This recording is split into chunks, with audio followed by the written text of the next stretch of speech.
दोस्तों, ये तय हो गया है कि संघ अब अपना घोड़ा बदलेगा। अगर भारतीय जनता पार्टी को, अगर संगठन को बचाना है तो संघ नरेंद्र मोदी को बाहर का रास्ता दिखाएगा। और ये तय हो गया है। सिर्फ अरविंद केजरीवाल को टॉप लीडरशिप ने जो कुछ भी कहा, बात अब उस पर या उस तक नहीं रही। बात अब यहां तक पहुंच गई है कि जिनके साथ नरेंद्र मोदी का संबंध अच्छा नहीं है, लेकिन जिन्होंने पार्टी के लिए अपनी पूरी जिंदगी दे दी, उन्हें अब अध्यक्ष बनाया जाएगा, उन्हें राष्ट्रीय अध्यक्ष बनाया जाएगा। नंबर 1 पर जो है वो है संजय जोशी, और दूसरे नाम पर जिनका नाम खूब उछाला जा रहा है वो है वसुंधरा राजे। जी हां, संजय जोशी को बहुत समय पहले 2002 में ही बाहर का रास्ता दिखाया गया था, और वसुंधरा राजे, जिन्हें इसी साल राजस्थान चुनाव में पूरी तरीके से दरकिनार कर दिया गया था।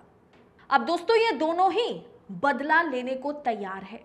ऐसे में आरएसएस इन दोनों में से किसे चुनती है, यह आगे देखना दिलचस्प होगा। लेकिन नरेंद्र मोदी के लिए हर एक दिन उन्हें अग्नि परीक्षा देना है। ना एनडीए के साथ आलाकमान समझौता कर पा रहे हैं, क्योंकि वहां नीतीश कुमार नाराज चल रहे हैं, वहां चंद्रबाबू नायडू के साथ जो है कि दरार पड़ने वाली है। भारतीय जनता पार्टी और टीडीपी के बीच संबंध जो है वो कहीं ना कहीं बिगड़ती हुई नजर आ रही है। महाराष्ट्र में अजित पवार, एकनाथ शिंदे के साथ बीजेपी की बात बन नहीं पा रही है। चिराग पासवान तक नाराज बनकर बैठे हुए हैं। ऐसे में एनडीए तो टूटने के कगार पर है ही।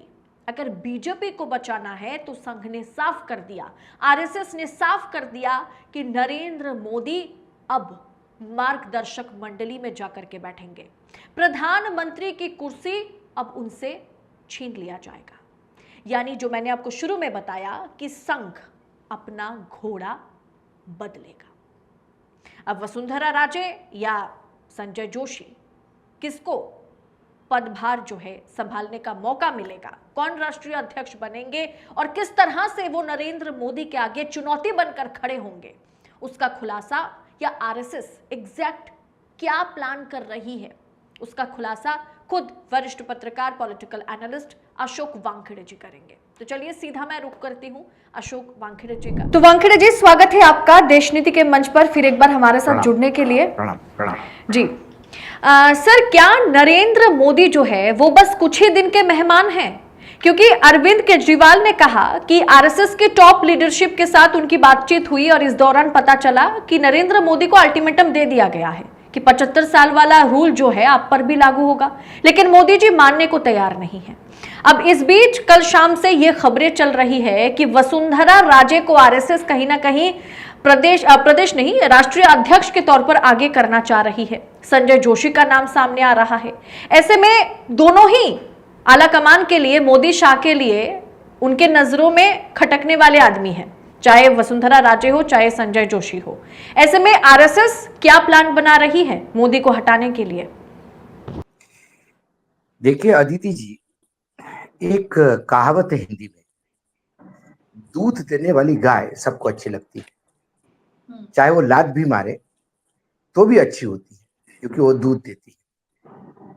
जब गाय दूध देना बंद कर देती है तो वो फिर किसी काम की नहीं रहती।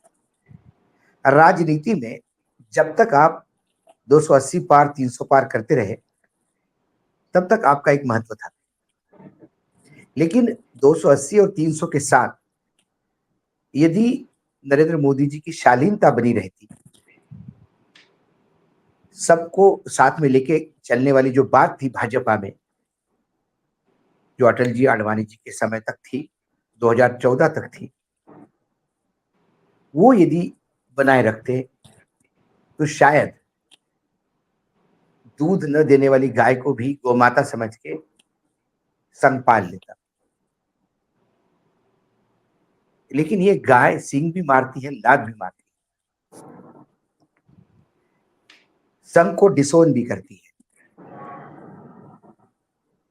और दूध भी नहीं देती। 244 पे आके रुक गई। कई राज्यों में जो सरकार स्थापित की है वो उधार के सिंदूर पे है, जुगाड़ से है।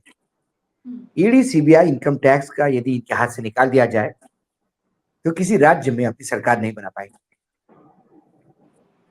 2013 से लेकर 2024 तक करीब करीब 12 राज्यों में ऐसा इन्होंने एक्सपेरिमेंट किया कि सत्ता में कोई और है, एजेंसी का दुरुपयोग कर सत्ता परिवर्तन कर फिर बीजेपी की सत्ता स्थापित की। संघ के प्रिंसिपल में नहीं बैठता, लेकिन फिर भी संघ को लगता था कि चलो अपना एक गोल अचीव करता है कोई। संघ का जब तक पर्पस सॉल्व हो रहा था तो सब संघ इसको झेल रहे थे, लेकिन जब ये संघ के लिए अझेल हो जाएंगे तो संघ कुछ करेगा। संघ की खासियत है, संघ बहुत तुरंत रिएक्ट नहीं करता, संघ बहुत स्लोली काम करता है, इसीलिए संघ टिका है। आजादी के बाद लगातार संघ विरोधी सरकारें केंद्र में बनी रही, लेकिन संघ अपना ग्रो करता रहा, संघ अपना पैर फैलाता रहा, संघ अपनी विचारधारा लोगों के बीच में पिरोता रहा। और स्थिति ये आ गई कि यदि आज भाजपा सत्ता में है तो उसका मुख्य कारण संघ है। लेकिन नरेंद्र मोदी जी को यह लगने लगा कि वो एक इतना बड़ा ब्रांड है कि मोदी है तो मुमकिन है कि नाम पे हम कुछ भी करें, कैसा भी करें तो हम चल सकते हैं। ये कुछ दिनों तक चला। 2024 में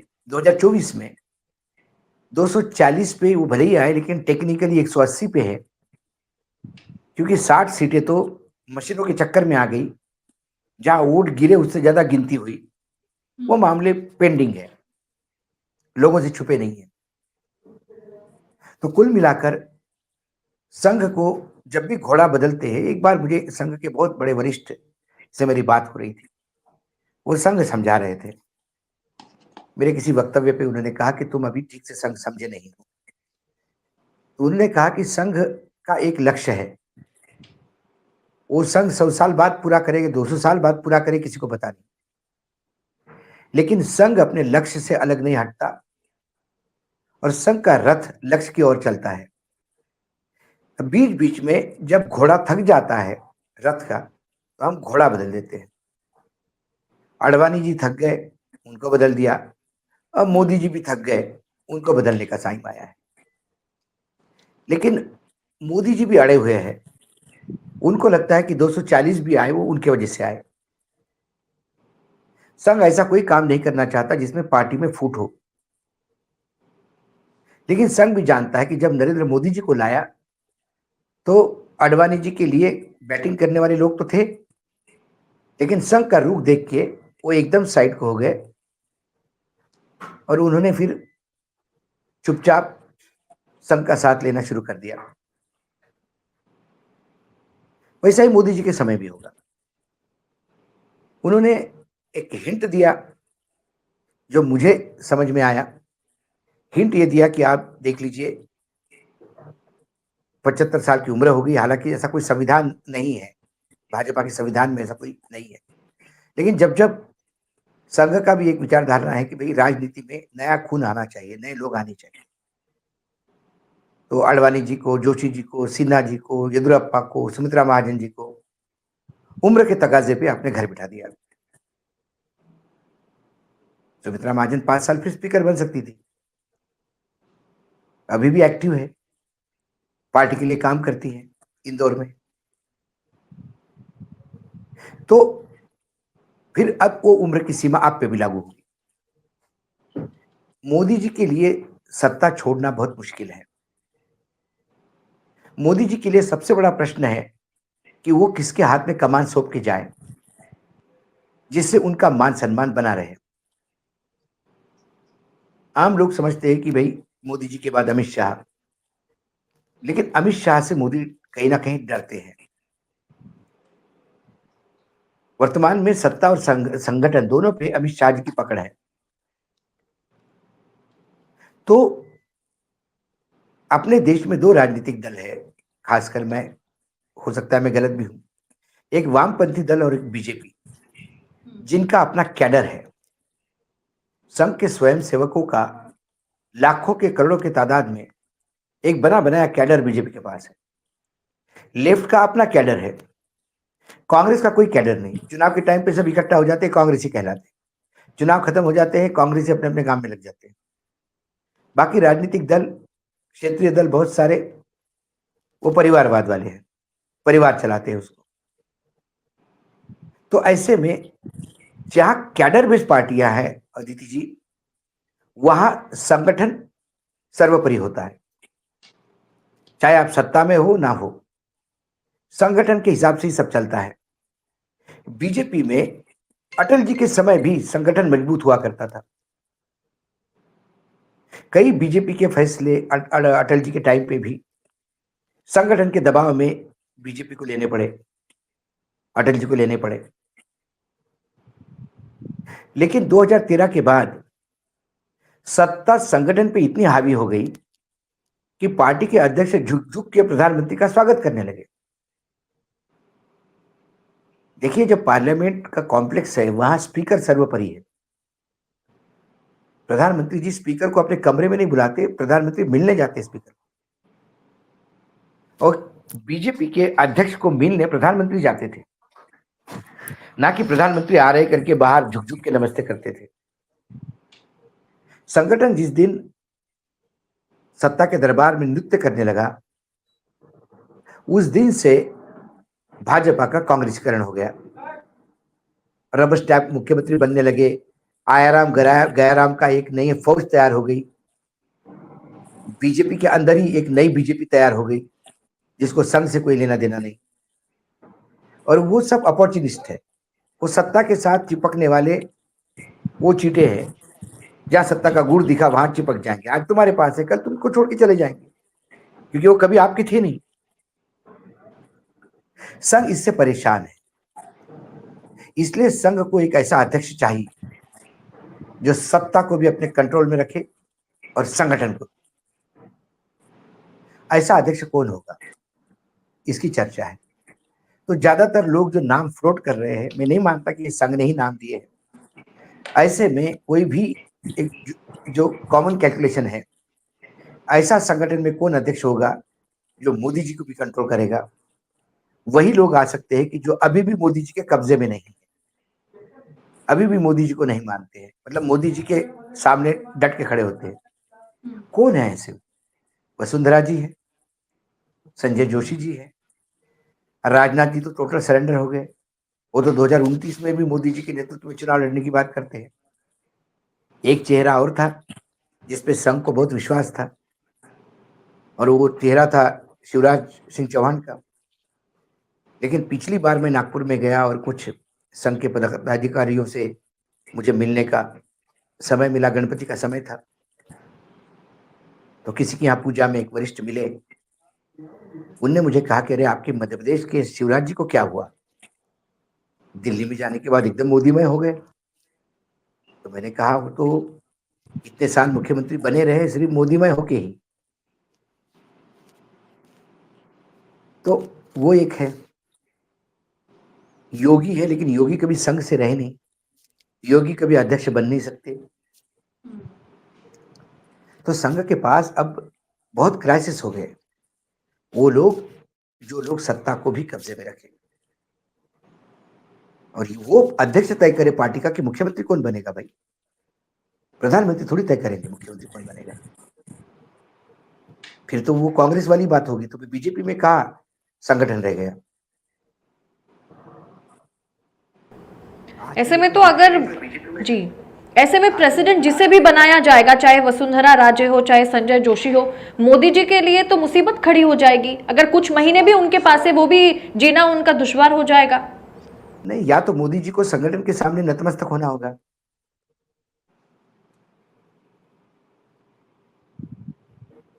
या फिर मोदी जी को कोई डिसीजन लेने के पहले, देखिए अभी मोदी जी इतने बड़े हो गए हैं कि उन्होंने पार्लियामेंट्री बोर्ड की, जो पार्लियामेंट्री संसदीय दल की, संसदीय भाजपा संसदीय दल की मीटिंग भी नहीं हुई और वो नेता बन गए।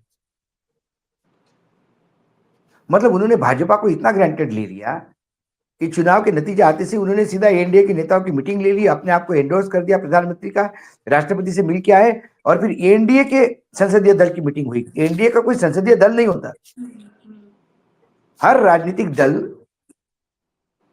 अपना संसदीय पार्टी की मीटिंग बुला के अपना एक नेता चुनता है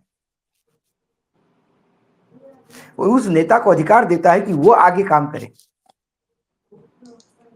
तो जनता दल यूनाइटेड का एक नेता होगा, शिवसेना का एक नेता होगा, टीडीपी का एक नेता होगा संसदीय दल का, और वो नेता जाके बीजेपी का संसदीय दल के नेता के पीछे खड़े होंगे कि हम आपको प्रधानमंत्री बनाने के लिए तैयार है, और फिर वो जाएंगे। लेटर ऐसा जाता है पार्टी का।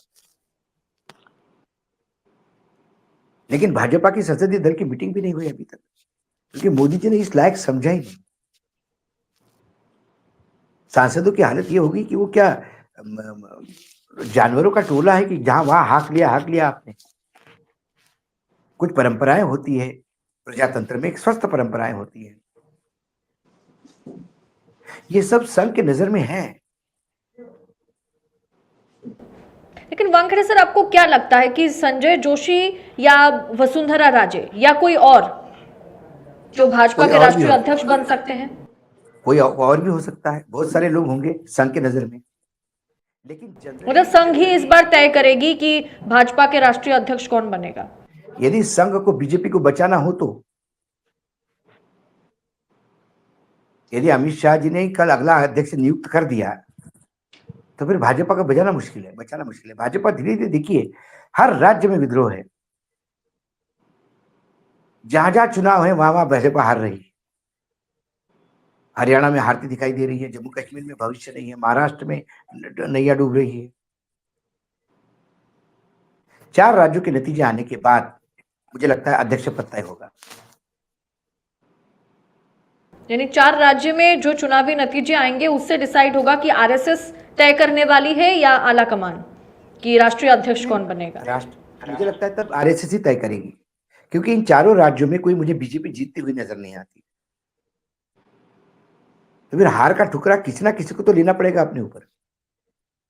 यदि संगठन हारा है तो संगठन लचर हो गया है, उसको मजबूत करने के लिए एक अच्छा अध्यक्ष चाहिए। और यदि सरकार हारी है, मोदी जी की गारंटी हारी है, मोदी जी का ब्रांड हारा है, तो मोदी जी को रिस्पॉन्सिबिलिटी लेनी होगी, घर बैठना होगा। इसलिए ये तमाम नाम जो फ्लोट हो रहे हैं वो वही नाम है जो मोदी जी के साथ जिनकी पटरी नहीं बैठती, क्योंकि मोदी जी के मित्र यदि बैठ गए तो वो मोदी जी को सवाल नहीं पूछ पाएंगे, फिर वो मोदी जी के साथ ही बहते हुए चले जाएंगे।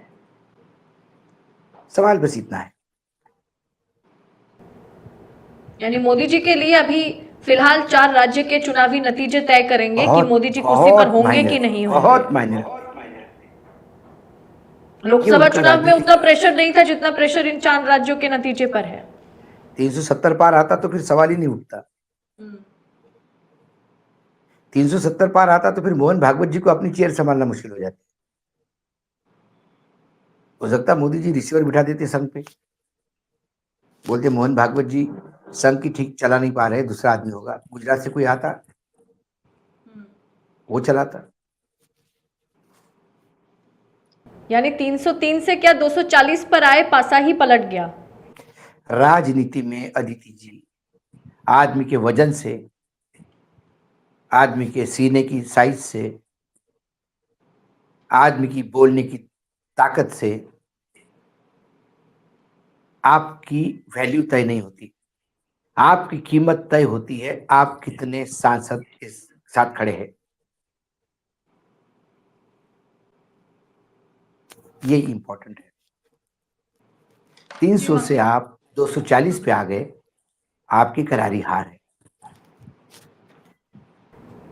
ये और 4 राज्य के नतीजे में और तय हो जाएगा कि जिम्मेदारी कौन लेने वाला है या किसकी जिम्मेदारी बनती है इसमें।